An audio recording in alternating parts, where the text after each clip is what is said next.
Selamat jumpa saudara-saudaraku, kami dari Maranatha's Hope atau Pengharapan Maranatha menyampaikan satu pelajaran firman Tuhan yang berjudul Orang Asing di Pintu Gerbangmu atau The Stranger in Your Gates. Nas Alkitab kita terdapat dalam Ulangan 10 ayat 19.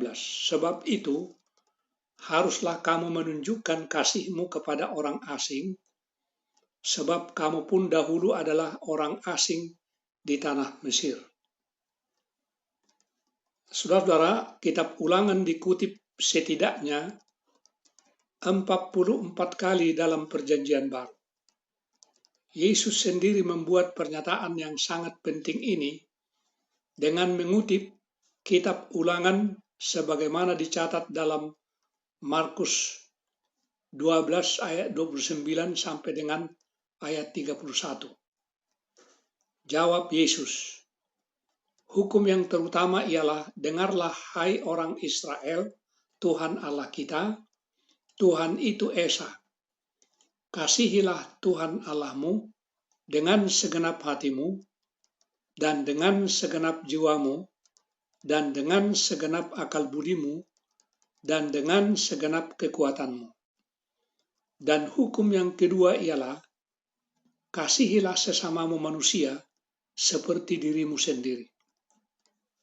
Tidak ada hukum lain yang lebih utama daripada kedua hukum ini. Saudara-saudaraku, orang-orang Kristen di dunia ini telah menunjukkan keramah tamahan sebagaimana yang Allah perintahkan kepada umatnya, orang-orang Israel.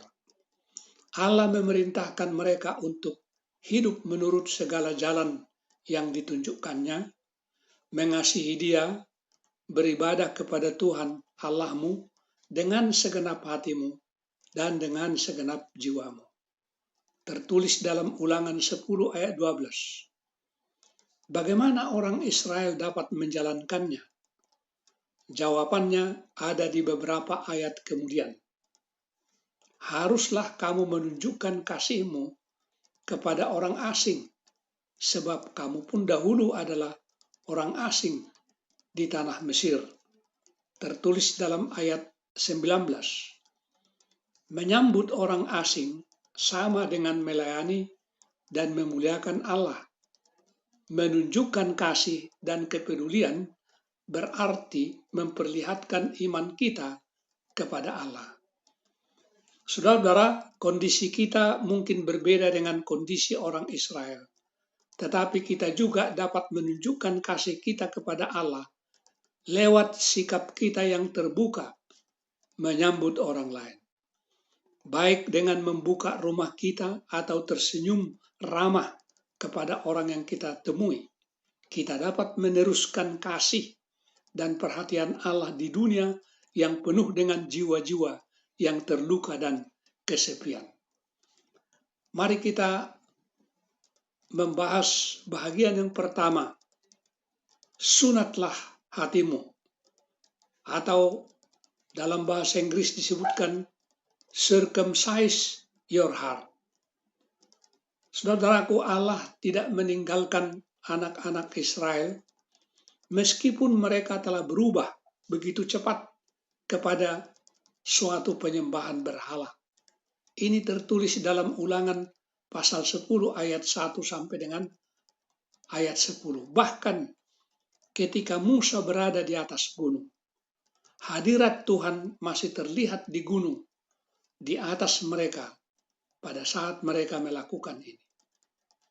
Dan Musa melemparkan loh-loh batu pertama yang berharga itu, yang di atasnya telah tertulis 10 perintah dengan jari Allah, sebagaimana tertulis dalam Ulangan 9 ayat 19. Jadi, dia memberi isyarat bahwa perjanjian mereka dengan Allah telah dilanggar, sebuah tanda yang menunjukkan perjanjian yang rusak. Ini ditulis dalam Ulangan 32 ayat 19.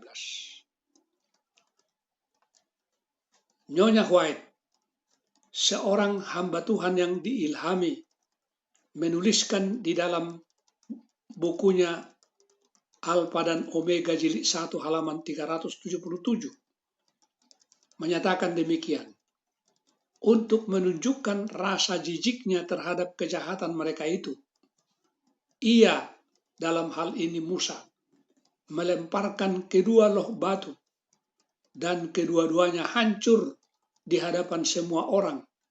Dengan demikian itu mengartikan bahwa sebagaimana mereka telah menghancurkan perjanjian mereka dengan Allah, demikian juga Allah telah menghancurkan perjanjiannya dengan mereka. Saudaraku, Allah telah menyetujui untuk menulis ulang perintah-perintah di atas loh batu yang baru, sehingga anak-anak Israel dapat memilikinya. Kemudian Allah mencoba meyakinkan anak-anak Israel betapa pentingnya menaati perintah-perintahnya. Dia, dalam hal ini Allah, telah mengingatkan mereka tentang siapa Dia. Di dalam Ulangan pasal 10 ayat 14 sampai dengan ayat 16. Sesungguhnya Tuhan Allah mulah yang empunya langit, bahkan langit yang mengatasi segala langit, dan bumi dengan segala isinya. Tetapi hanya oleh nenek moyang mulah hati Tuhan terpikat, sehingga ia mengasihi mereka, dan keturunan mereka lah, yakni kamu yang dipilihnya dari segala bangsa, seperti sekarang ini. Sebab itu sunatlah hatimu, dan janganlah lagi kamu tegar tengkuk. Saudaraku, sunat adalah sebuah tanda dari perjanjian, tetapi itu hanya sebuah tanda secara luar. Allah menginginkan hati mereka, yaitu pikiran mereka, emosi mereka. Allah menginginkan kasih mereka, agar mereka berhenti dari kesetiaan yang terbagi dan melayani Allah dengan segenap hati. Saudaraku, di dalam Ulangan pasal 10 ayat 16, Musa membandingkan antara bersunat hati dengan tegar tengkuk. Tegar tengkuk adalah kalimat yang memiliki arti kesombongan dan kebebalan. Seseorang yang tegar tengkuk adalah orang yang tidak pernah bisa fleksibel. Dia tidak akan memiliki kehendak sesuai dengan apa yang Allah kehendaki. Saudaraku, di dalam ayat-ayat Ulangan pasal 10 ayat 14 sampai dengan ayat 16, Allah telah menjelaskan dengan sangat jelas bahwa sunat eksternal atau tanda eksternal lainnya tidak akan dan tidak cukup untuk apa yang Dia minta dari anak-anaknya. Dia, dalam hal ini Allah, saudaraku, membutuhkan suatu kelahiran baru, membutuhkan transformasi motif-motif hati batiniah kita. Apakah kita memiliki loyalitas yang terbagi? Kemudian di bagian yang kedua, mengasihi orang asing atau love the stranger. Saudaraku, mari kita perhatikan apa selanjutnya yang Allah katakan kepada Musa di dalam Ulangan pasal 10 ayat 17 sampai dengan ayat 19. Sebab Tuhan Allah mulah Allah segala Allah dan Tuhan segala Tuhan.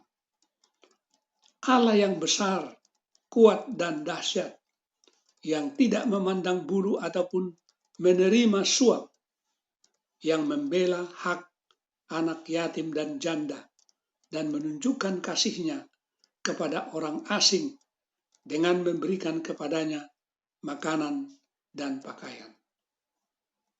Saudaraku, itu hanyalah cara untuk mengatakan bahwa Dia atau Allah adalah yang tertinggi di atas segalanya.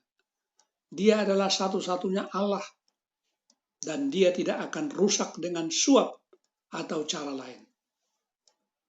Siapa yang akan dianggap sebagai anak yatim, janda, dan orang asing di dalam masyarakat kita? Apakah itu juga termasuk semua gelandangan, pemabuk, pecandu narkoba, dan lain-lain? Nah, bagaimana seharusnya kita berhubungan dengan kelompok-kelompok tersebut? Apakah mudah untuk membawa Injil kepada mereka? Saudaraku, Allah berkata, "Aku mengasihi engkau sebagai bangsa yang terpilih, tetapi aku mengasihi yang lain juga, termasuk mereka yang membutuhkan dan yang tak berdaya di antara kamu. Dan seperti aku mengasihi mereka, kamu juga harus mengasihi mereka." Nah, ini adalah satu dari tuntutan-tuntutan perjanjianmu dan yang penting. Bagian yang ketiga, mari kita pelajari. Sebab kamu pun dahulu adalah orang asing di Mesir. Saudaraku, yang sangat menantang dan menarik adalah apa yang Kitab Ulangan 10 ayat 19 katakan. Karena itu, kasihilah orang asing, karena kamu adalah orang asing di tanah Mesir. Saudara, karena kita tidak pernah menjadi budak di Mesir, bukankah ayat ini tidak berlaku untuk kita? Atau haruskah kita menganggap diri kita sebagai orang asing di dunia yang tercemar dosa ini? Saudaraku, tentu kita adalah sebagai orang asing di dunia ini yang tercemar oleh dosa. Apakah kita milik dunia ini? Saudaraku, Allah telah memperingatkan Abram 400 tahun sebelumnya bahwa keturunannya akan melewati tahun-tahun perbudakan yang mengerikan di Mesir. Ini tertulis dalam Kejadian pasal 15 ayat 13, Keluaran 14 ayat 13, Kejadian 17 ayat 8, Keluaran 14 ayat 13, dan terdapat juga dalam Kisah Para Rasul 13 ayat 17. Saudaraku, walaupun bangsa Israel adalah sebuah bangsa pilihan, berhubungan dengan pelayanan keagamaan, tapi ketika itu tiba pada hak-hak asasi manusia, orang asing, janda, anak yatim piatu harus diperlakukan dengan kesetaraan dan keadilan yang sama, seperti juga yang orang Israel harapkan bagi mereka sendiri. Israel, saudaraku, diminta untuk menjadi berbeda. Mereka harus menjadi terang bagi bangsa-bangsa, bisa menjadi sebuah kesaksian yang kuat kepada dunia tentang kemahakuasaan dari Allah mereka, dan juga kesaksian akan iman mereka. Saudaraku, ada kode hukum yang terkenal yang dibuat bertahun-tahun sebelum Musa menulis apa yang kita miliki di dalam Keluaran, Imamat, Bilangan, dan Ulangan. Yaitulah yang disatukan oleh seorang raja kuno yang terkenal bernama Hammurabi. Dalam kode Hammurabi, di dalam kode itu Dia membuat legal apa yang telah dikatakan para ibu kepada anak-anak mereka selama ribuan tahun. Jika kamu tidak ingin saudara laki-laki atau perempuanmu memukulmu, jangan pukul mereka. Jika Anda tidak ingin orang lain memperlakukan Anda dengan buruk, jangan perlakukan mereka dengan buruk. Saudaraku, ribuan tahun kemudian, ketika Yesus berada di bumi ini, dia membalikkan perintah itu. Kita boleh baca di dalam Matius pasal 7 ayat 12. Segala sesuatu yang kamu kehendaki supaya orang perbuat kepadamu, perbuatlah demikian juga kepada mereka. Itulah isi seluruh hukum Taurat dan kitab para nabi. Saudaraku, apa perbedaan antara kode Hammurabi dengan perintah dari Yesus ini yang dia anggap berasal dari hukum Musa dan ajaran para nabi? Kode dari Hammurabi semuanya negatif, yaitu mengatakan ada kata jangan. Jangan lakukan kepada orang lain apa yang Anda tidak ingin mereka lakukan kepada Anda. Sedangkan perintah Yesus semuanya positif. Yesus berkata, lakukanlah untuk orang lain apa yang kamu ingin mereka lakukan untukmu. Inilah yang tertulis di dalam Matius 7 ayat 12. Sungguh ini perbedaan yang luar biasa di dalam implikasi keseluruhan dari kedua pernyataan itu. Saudaraku, apakah tunawisma dan orang jalanan di zaman kita diperlakukan dengan adil? Pikirkan, saudaraku, apa yang terjadi di dunia kita saat ini. Para tunawisma di jalanan kita cocok dengan seluruh masyarakat di belahan dunia lain yang bahkan lebih miskin dan tak berdaya.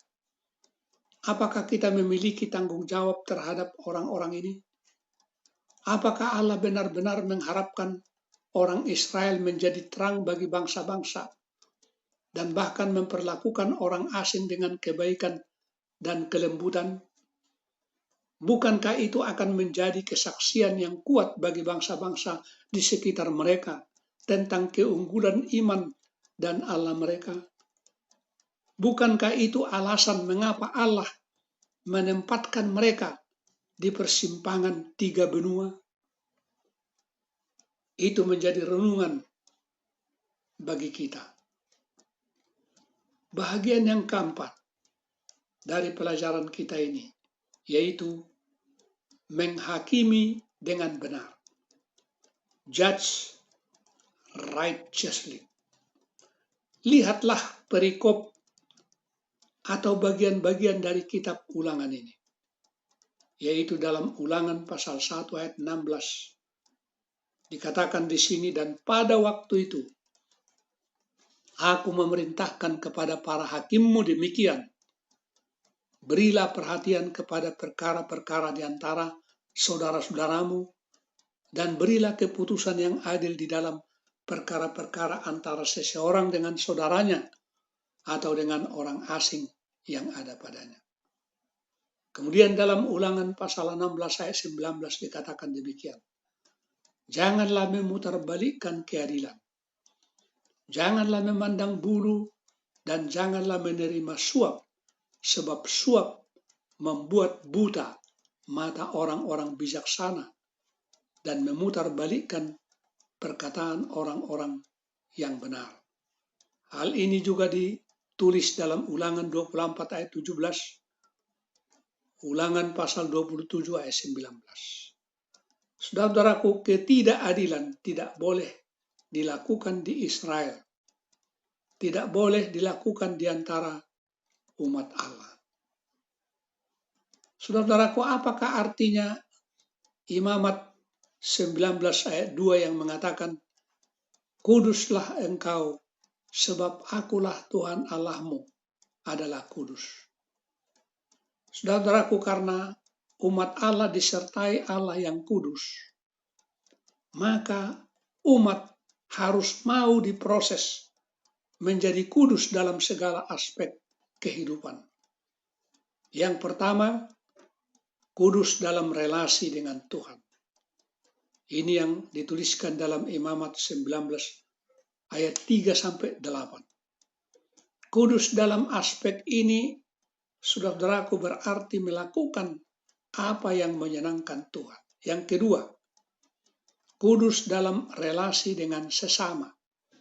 Kita boleh baca dalam Imamat 19 ayat 9 sampai dengan 18. Kudus dalam aspek ini berarti melakukan kebaikan untuk sesama sesuai dengan karakter Allah. Apakah artinya semua yang baik itu? Semua yang baik ya seperti misalnya persembahan-persembahan. Ya. Jadi jika mereka salah memperlakukan orang lemah dan miskin di antara mereka, tidak punya arti biarpun seseorang memberikan persembahan-persembahannya kepada gereja. Saudaraku, bagaimana Anda dapat menjadi kudus dan di saat yang sama salah memperlakukan orang lain?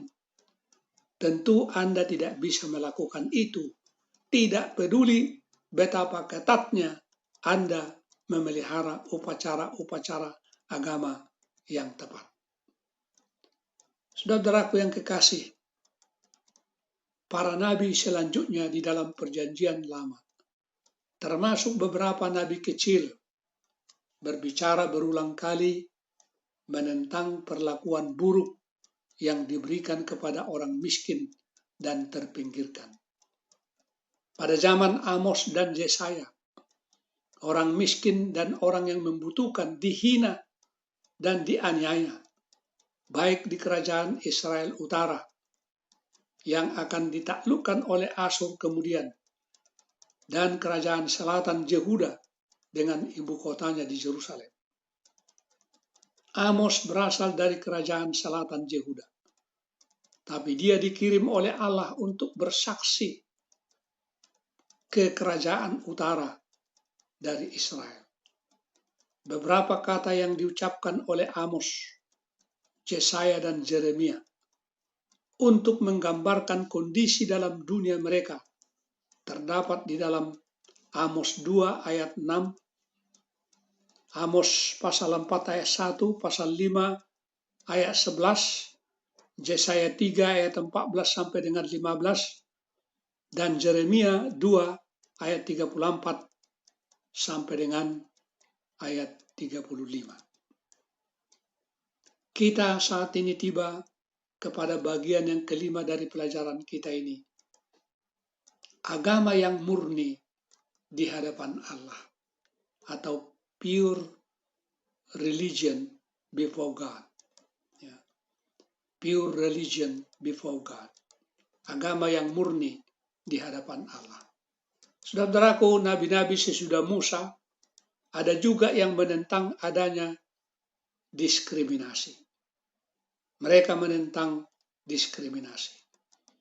Coba kita baca Yakobus pasal 1 ayat 27 mengatakan, ibadah yang murni dan yang tak bercacat di hadapan Allah Bapa kita ialah apa? Mengunjungi yatim piatu dan janda-janda dalam kesusahan mereka dan menjaga supaya dirinya sendiri tidak dicemarkan oleh dunia. Saudaraku, dengan kata lain, ibadah yang murni adalah apa? Perbuatan, tindakan, bukan perkataan semata-mata. Sejalan dengan perkembangannya, gereja dituntut agar supaya melaksanakan tri tugasnya. Dan untuk melaksanakan tri tugasnya ini, yaitu koinonia kepada Dia, yaitu persekutuan kepada Allah. Diakonia yang berarti pelayanan gereja kepada sesama warga gereja, dan marturia sebagai penjangkauan keluar gereja. Memperlakukan orang lain seperti kita memperlakukan keluarga kita sendiri. Seperti tertulis dalam 1 Timotius 6 ayat 1 sampai dengan 2 dan Matius 7 ayat 12 adalah merupakan saran yang baik. Pada zaman Rasul Paulus belum ada jaminan sosial dan nasib para janda sangat menyedihkan. Jemaat cepat menyadari hal ini dan merasa bertanggung jawab untuk memberikan pertolongan, seperti yang tertulis dalam Kisah 6 ayat 1. Saudaraku, dalam Ulangan pasal 24 ayat 10 sampai dengan ayat 15. Kita melihat di sini kepedulian Allah terhadap martabat atau harga diri dasar manusia atau basic human dignity. Ya.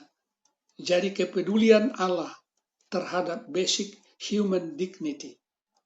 Misalnya, jika seseorang berhutang kepada Anda, saat Anda menagih, dikatakan dalam pelajaran firman Tuhan ini, maukah Anda menunjukkan sedikit penghormatan atau harga diri terhadap orang tersebut? Saudaraku, mengasihi sesamamu seperti dirimu sendiri adalah ekspresi tertinggi dari hukum Allah. Dan ini merupakan kebenaran zaman ini, yang seperti di zamannya Yakobus juga.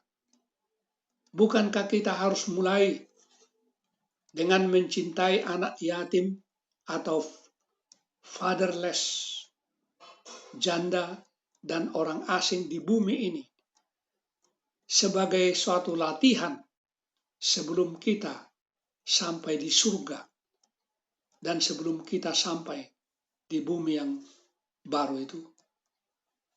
Saudara, biarlah pelajaran firman Tuhan ini menjadi berkat dan kekuatan buat kita semua. Haleluya, puji Tuhan. Amin.